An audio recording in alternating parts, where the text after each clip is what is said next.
Good morning, my dear brothers and sisters. How are you today? Okay, good. Our readings today are about love, especially the second reading in the Gospel. And so, let us reflect on love this morning. You know, perhaps one of the most abused words in the English dictionary is the word love. We use it very often, but sometimes we differ from each other as to its meaning. We say, I love pizza. I love basketball. I love my country. I love you. I love God. You use the same word, love, but do they mean the same thing? Is your love for God the same as your love for pizza? Is your love for country the same as your love for your wife or your husband? We use very often the word love, but sometimes we do not understand what is meant by the love. And here in the gospel, the Lord is telling us, I command you, love one another. So, sabi ng Panginoon, magmahalan kayo. So, paano nyo ako mamahalin? Paano ko kayo mamahalin?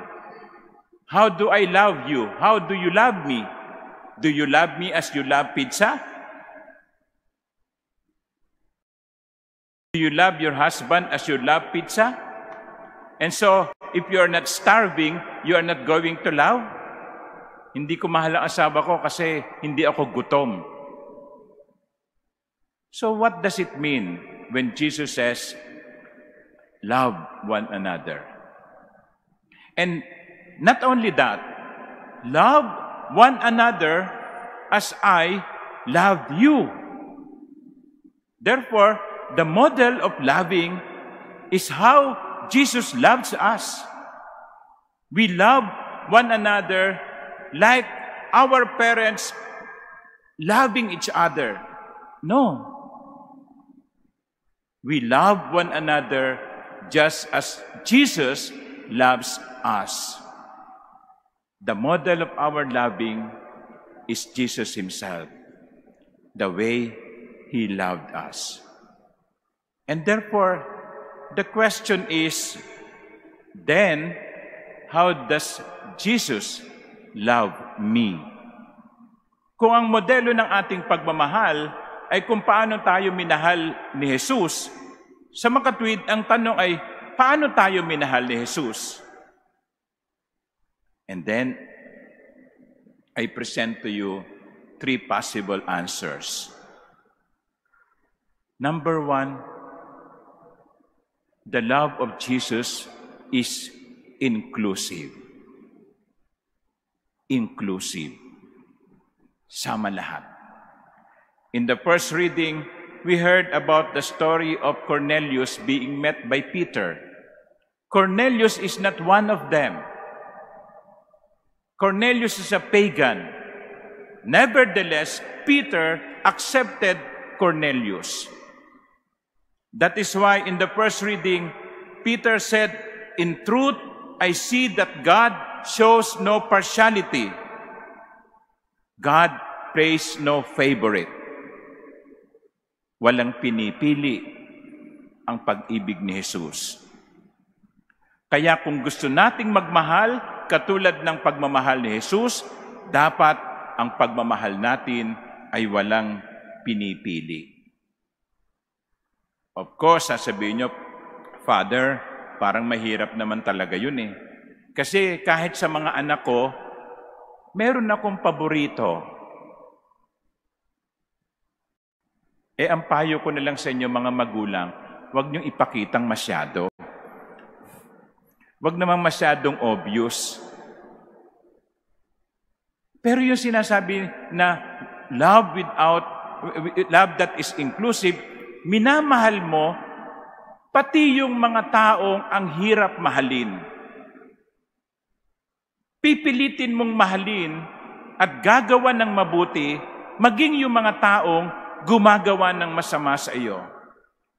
Baka ito yung kasama mo sa opisina na wala ka namang ginagawa sa kanya, pero sinisiraan ka sa mga kapwa mo ka-opisina.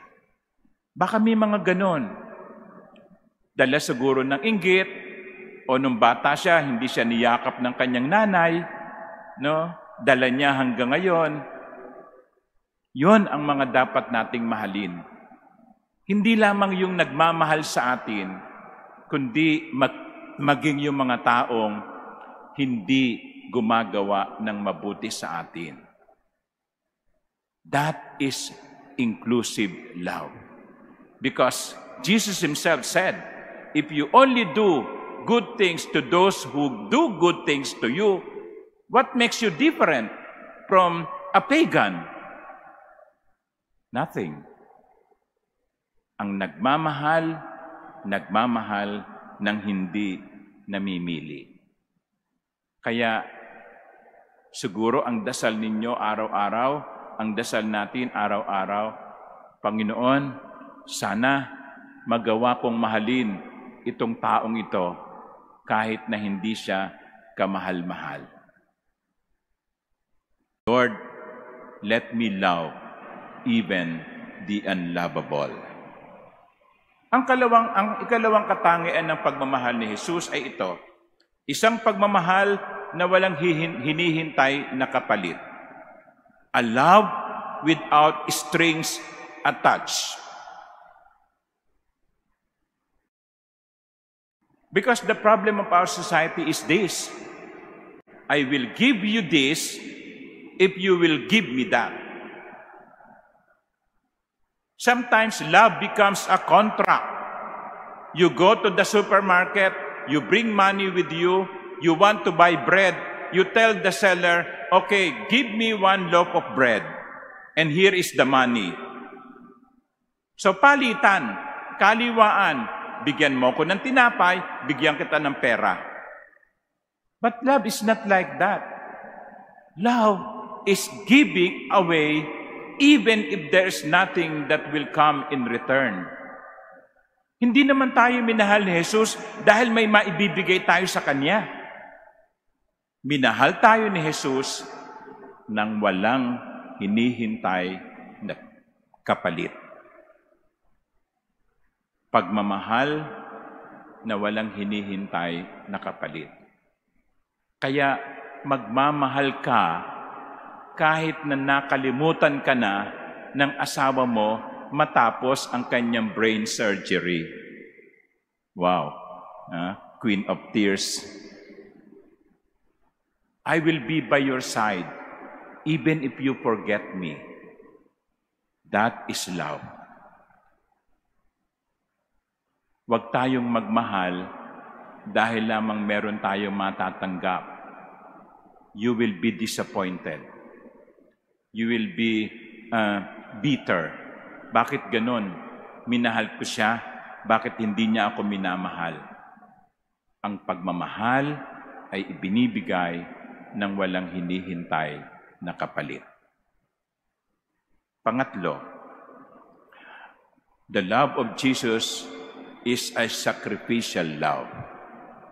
Sabi niya sa Ebanghelyo, no one has greater love than this, to lay down one's life for one's friends. Ang pagmamahal, isang pagmamahal na handang mag-alay ng sarili para sa minamahal. If you ask the Lord, Lord, how much do you love me?